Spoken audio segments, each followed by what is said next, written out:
previous class, that is about the competency of parties. So we have already learned that to make a valid contract, the parties to the contract has to be competent to contract. So what are the scale of competency? Like the parties have to attain the age of majority and they should be person of sound mind, a person of normal and natural intelligence who are able to understand the essence of the contract. And also the person should not be disqualified by any law to contract.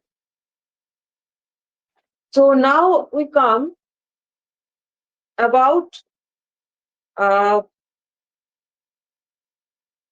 this is just after the competency of parties in the next page, person of unsound mind. Person of unsound mind. Similarly, a person of unsound mind is not competent to contract.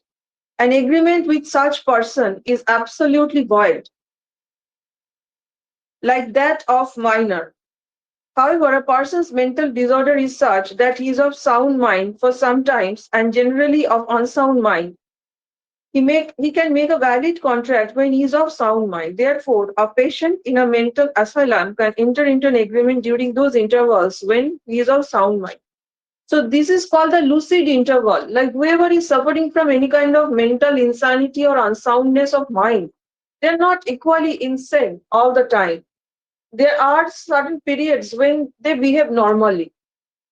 So this is all due to the chemical reactions within their brain or medication, and there can be several other reasons. This particular period of time when the insane persons behave like a person of an unsound mind, behave normally, that particular period is called lucid interval. So generally, a person of unsound mind is not entitled to sign a contract. But if it has been signed during the lucid interval, when the person was sane otherwise and was able to understand the essence of the contract, then the contract can be enforceable and also valid.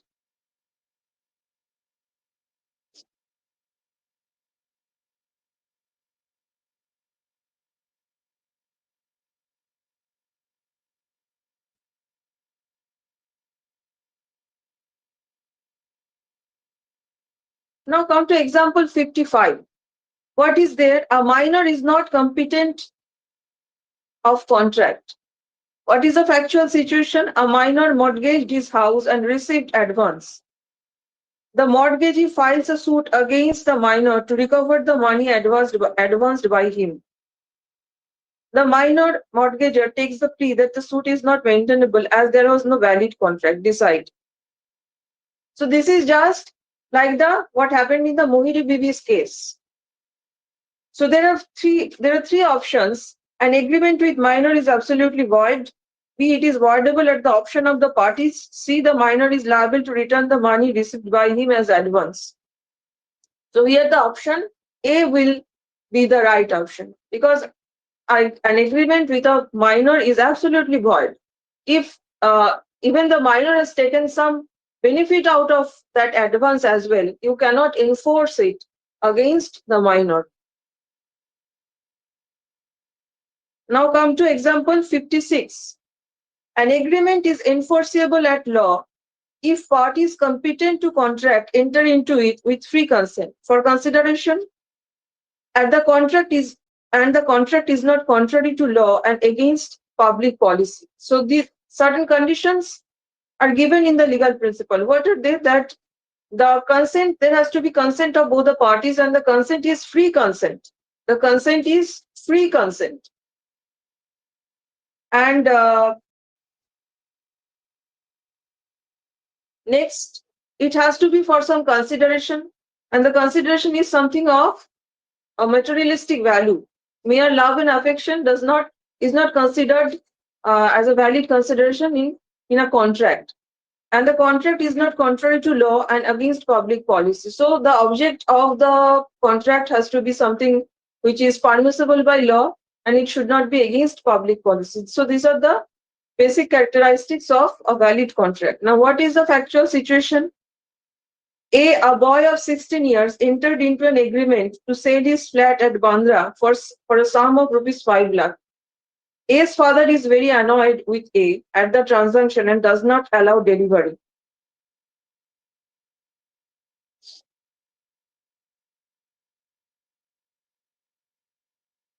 the buyer files a suit for a specific performance. So here the boy is a minor. So what are the options? The buyer will obtain relief because A freely entered into the contract. The buyer will not obtain relief because the agreement is with consideration. The buyer will not succeed because A's father does not approve of the contract. The buyer will not succeed because A is below the 18 years of age. So the right option will be option D, because here the minor has made an agreement to sell his flat and taken some advance against it, where he has no authority or legal competency to do so. Next, when the father comes to know about it, he does not agree to deliver the flat. Now, what the buyer can do? The buyer has no actual legal remedy against it.